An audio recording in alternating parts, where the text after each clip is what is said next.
Hello, knowledge seekers. In this episode of 20 Minute Books, we delve into The Internet is Not What You Think It Is, a thought provoking exploration by Justin E. H. Smith that challenges preconceived notions about the Internet's role in human cognition and society. Smith, a seasoned professor in philosophy of science with an impressive portfolio of literary contributions, intertwines philosophy, mathematics, science, and history to scrutinize our deeply engraved beliefs about this digital expanse. Readers seeking to navigate the rapid currents of the information age, as well as those concerned with the addictive nature of social media, will find The Internet is Not What You Think It Is particularly resonant. If you've been yearning for a deeper, more meaningful way to engage with the digital world or are simply grappling with Zoom fatigue, this episode and Smith's enlightening work is for you. Join us as we unpack the insights and revelations of a formidable authority who writes for acclaimed outlets, including the New York Times and Harper's Magazine. Discover the unseen dimensions of the Internet and how it impacts our lives beyond the screen.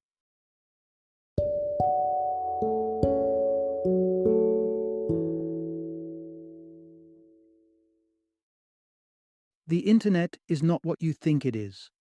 A history, a philosophy, a warning. Introduction. Reimagining our digital connections. Can the Internet still unite us? Imagine the Internet as a tapestry, weaving together the threads of our lives, designed to pull us into a tighter, richer fabric of connection. Mark Zuckerberg's vision of Facebook shared similar sentiments, promising to fortify our communal bonds. Yet, as the threads fray and tangles emerge, we confront a digital domain that seems to divide rather than unite.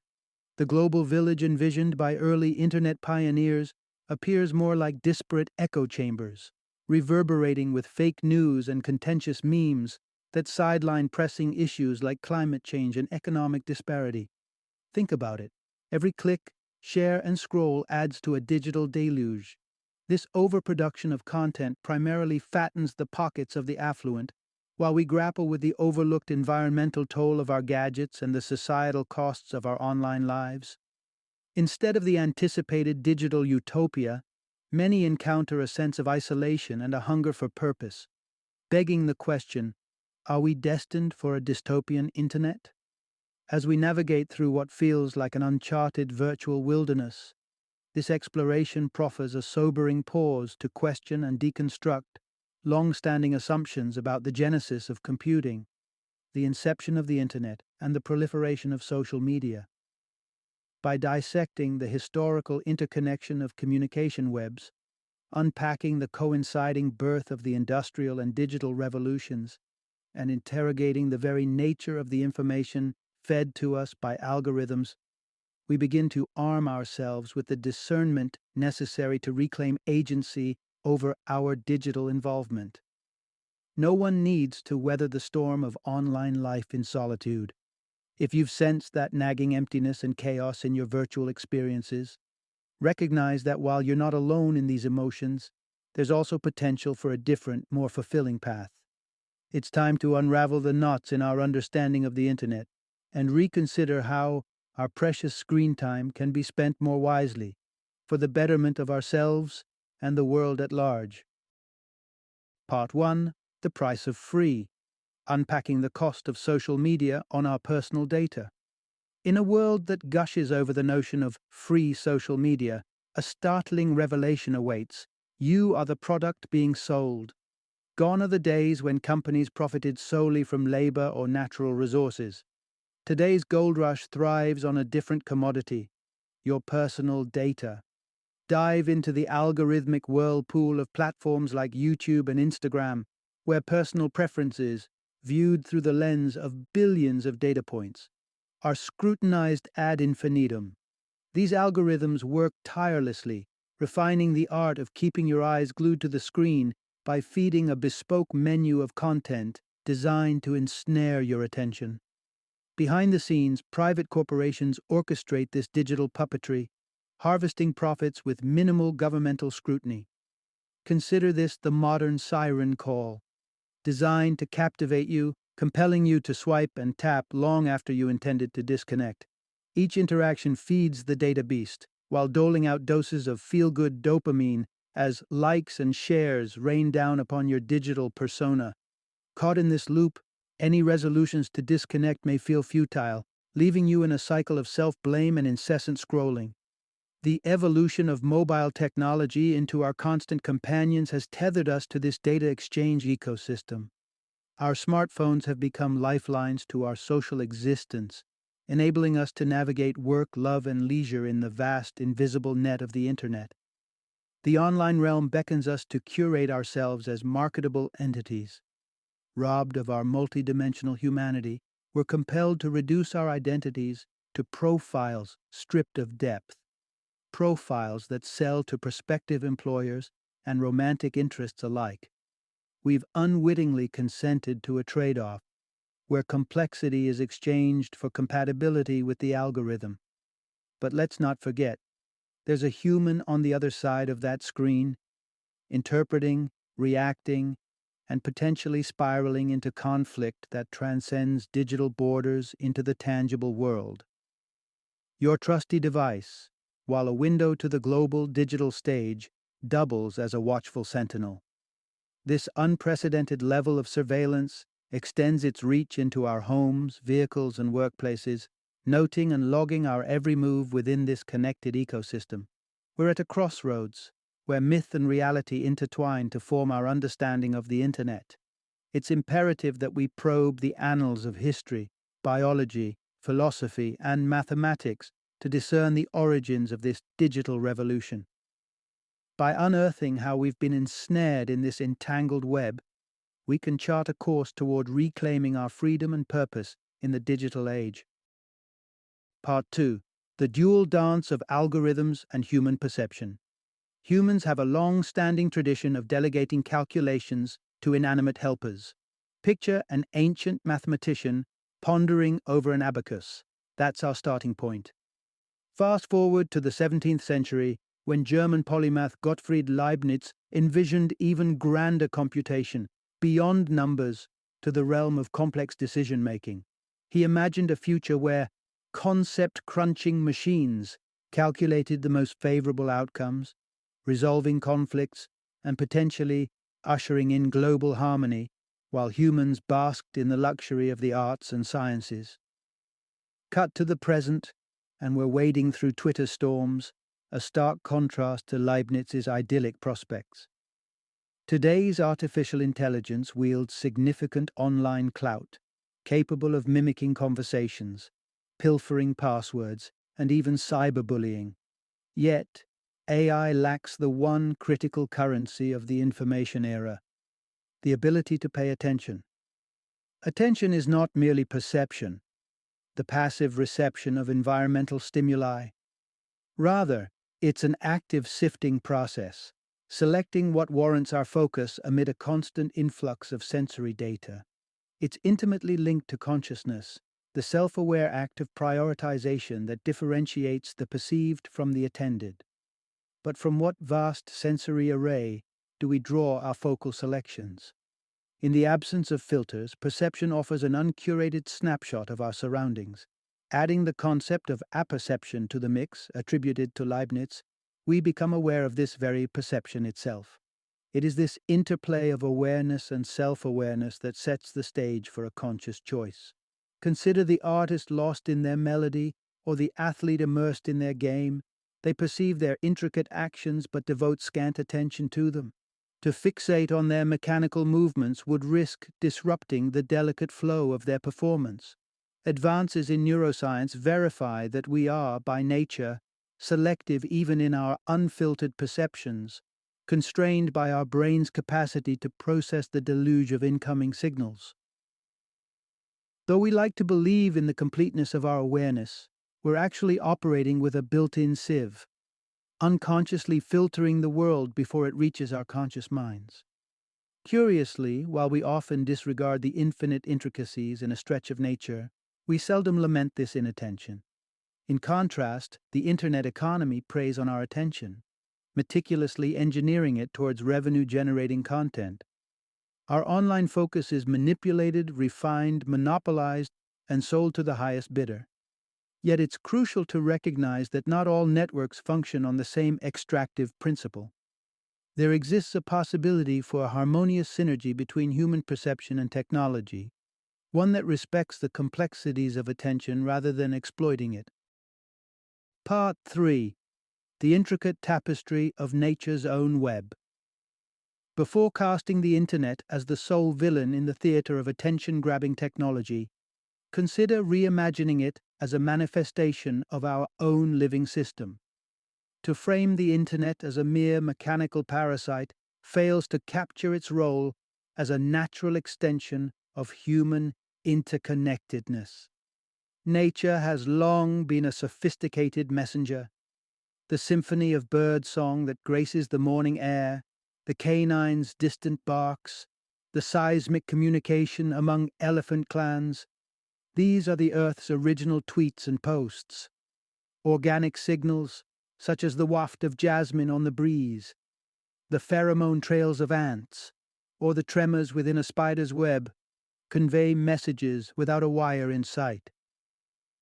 Each of these natural broadcasts serves a distinct function, transmitting across specialized channels to reach discerning audiences. The living network extends from plants exchanging chemical signals via underground fungal conduits to whales harmonizing their sonar ballads across vast marine expanses. Even the simplest organisms exhibit a sophisticated interplay of sensation, decision-making, and action. Consider the slime mold. With its unassuming appearance and its surprising applicability in modern transportation studies. When food is placed on a model city map to represent train stations, a slime mold navigates the terrain with such efficiency that it outperforms algorithmic predictions, all without a shred of what we conventionally deem intelligence. This mold's prowess is a testament to an intelligence embedded within nature, not confined to human cognition. It has been an enduring human trait to elevate our brand of consciousness, to distance ourselves from the organic intelligence demonstrated by the natural world. Yet, we hesitate to equate biological processing, like that of the persistent slime mold, with the artificial mechanisms of computing. One critical reason is the temporal scale. The organic world does not adhere to our impulsive demand for instantaneity. The assumption that speed is the ultimate virtue in both communication and computation is a premise ripe for scrutiny. As we examine our relationship with the digital realm, it is perhaps time to recalibrate our expectations, to appreciate the intricate, albeit slower, wisdom of the natural networks that surround us. Let's venture deeper into this exploration in the following segment, questioning the value we assign to the velocity of our virtual exchanges. Part 4. Tracing the threads of human telecommunication. The tapestry of human communication stands unique in its reliance on devices to transmit and receive messages across distances. Unlike the scent trails of ants or the sonar cries of whales, our telecommunication extends the reach of our voices through the ingenuity of technology.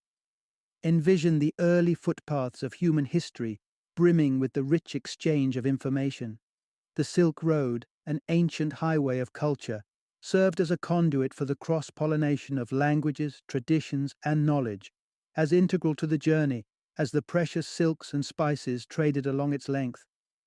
Reflect on the runners of the Mexica civilization, known to many as the Aztecs, whose swift strides wove a web of messages across the expanse of Mesoamerica. Whether enshrined within ceremonies or utilized for pragmatic dispatches, their running transformed speech into a living, breathing entity, sacred in its transport.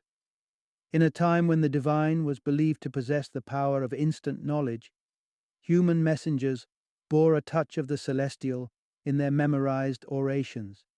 As humanity harnessed the might of horses, sails, steam, and wings, our capacity to amplify messages over great distances grew exponentially, intertwining the notion of speed with that of progress. Yet, within this acceleration, a dimension of human connection began to recede. Picture a time when the arrival of a distant message was synonymous with the presence of another soul, a person bearing the distinct aromas, attire, and idiosyncrasies of a far-off land. These human couriers brought with them more than mere words. They ushered in foreign tastes, unfamiliar thoughts, and novel philosophies, enriching the receiver beyond the confines of the transmitted message. Fast forward to the emergence of the postal system, and we begin to see a thinning of this richness despite the preservation of personal handwriting. A tangible letter in today's digital age carries a weight of significance that a text message struggles to match. And, in a world that prizes immediacy, a face-to-face visit becomes a cherished rarity, a potent reminder of the depth of human interaction that can be lost to the relentless march of technological progress. As we continue on this trajectory, prioritizing speed above all in our communication, we must pause to consider the full spectrum of what may be sacrificed. The richness of human connection, once an inherent part of long-distance messaging, has dwindled, leaving us to ponder the true cost of our ever-quickening digital discourse. Part 5. Unraveling the myth of untouched nature and simulated realities. The gadgets that enable our global connectivity didn't simply appear, they required raw materials, energy, and human ingenuity to come into existence.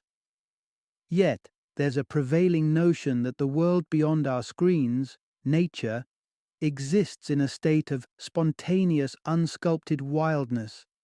This perception, however, does not quite mirror reality.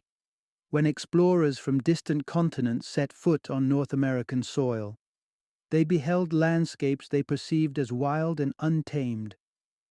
But to the indigenous peoples who had thrived there for generations, these very terrains told a different tale, one of careful stewardship, cultivated through generations of environmental management strategies such as controlled burns and selective planting.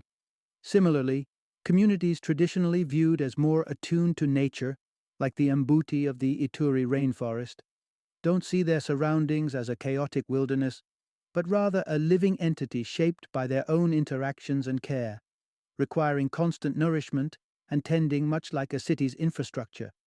The binary view of metropolises as synthetic constructs existing separately from the natural world leads to misplaced understandings that sometimes devolve into retrograde stances. Take, for instance, the beguiling yet contentious hypothesis that our universe is but a simulation, arguably a concept more befitting the musings of a medieval philosopher than modern scientific discourse. The idea begs the question: if humanity seeks to create artificial consciousness, could we ourselves be unknowing avatars within an advanced civilization's cosmic simulation? This line of inquiry exposes our anthropocentric biases, particularly the presumption that computational prowess is the zenith of intelligence. Interestingly, Leibniz, who we previously encountered with his dream of mechanizing thought, actually saw raw computation as a prelude to higher cognitive activities, not the pinnacle itself. Unlike the universe, which holds its secrets close, the human mind is not entirely inscrutable to us, despite the profound mystery of consciousness.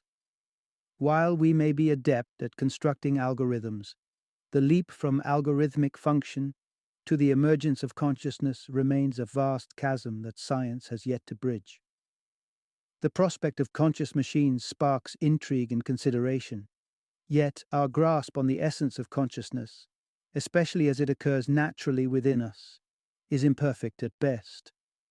To borrow from Francis Bacon's assertion, our comprehension of the mind is not that of creators fully understanding their creation. We lack a maker's knowledge, a complete and intrinsic understanding of our own cognitive architecture. Part 6. The intertwining of silk weaving and computing evolution. Let's consider Mark Zuckerberg's vision for Facebook once again. His intention to reinforce society's fabric and make the world feel smaller are deeply entrenched metaphors, but still just metaphors after all. Society isn't literally a textile, nor does technology physically condense the planet. It's in this space of metaphorical thinking that we find a rich seam of philosophical insight. ancient cultures for millennia have often envisioned the world as a single living organism. Marcus Aurelius, the Stoic philosopher, encouraged others to see the universe as one body with one soul. Panpsychism, the belief in the universal prevalence of consciousness, can be found in various philosophical traditions, with the ancient Upanishads poetically describing reality as interwoven. Now, let's weave a surprising connection. The inception of computing technology is intimately linked to the art of silk weaving. During the 19th century, the automated loom, invented by Joseph Marie Jacquard, revolutionized silk production by reading punch cards to create intricate patterns. This innovation was an evolution of earlier prototypes, tracing back to Jacques de Vaucanson's 18th century ingenuities. Silk patterns crafted by humans eventually led to a pondering of patterns in computation. Leibniz, for instance, imagined funding scientific exploration through patents in silk manufacturing, intertwining the threads of fabric and formula. It was in the context of these automated looms that human minds considered the language of zeros and ones, thus giving life to binary code.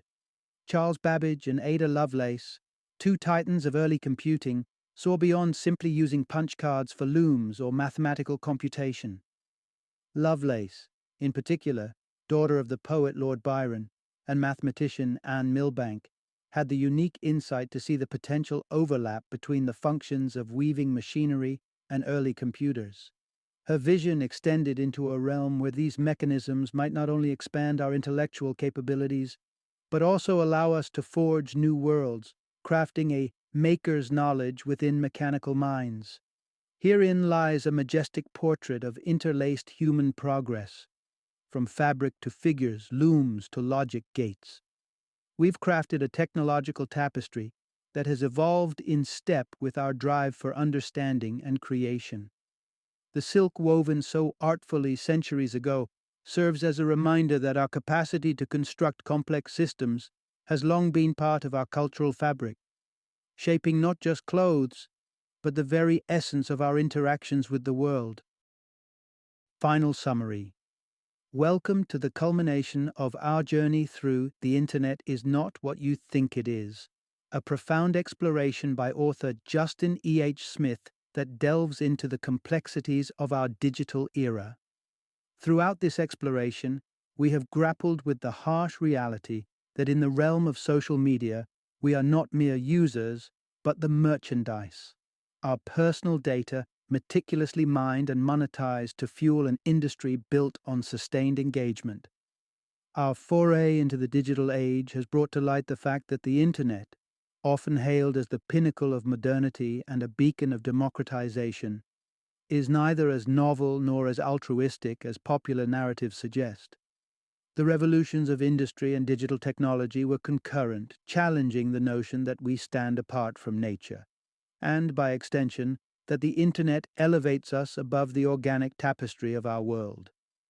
As we've unraveled the threads of communication, spanning from the intricate signals within the natural world to the rich history of telecommunication, we've discovered that our intricate webs of interconnectivity are not a modern construct, but deeply rooted in the essence of human existence. Understanding these connections, recognizing their ancient and elemental foundations, brings forth an opportunity to reassess how we engage with the digital domain. It invites us to reforge our bond with the fundamental ways we communicate and exist within this interconnected lattice, beyond the screen, within nature, and across our shared human narratives. By embracing this nuanced perspective, we can navigate the digital landscape with greater wisdom, intention, and perhaps find a path that melds the best of innovation with the enduring principles of our social fiber. Thank you for joining us on this enlightening odyssey through The Internet Is Not What You Think It Is.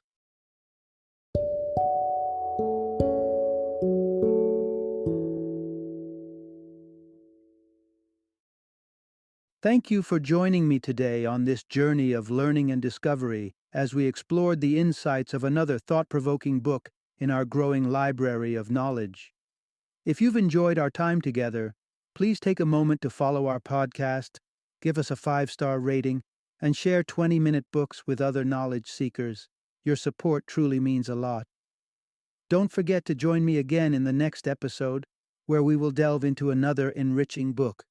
Until then, happy reading and happy listening.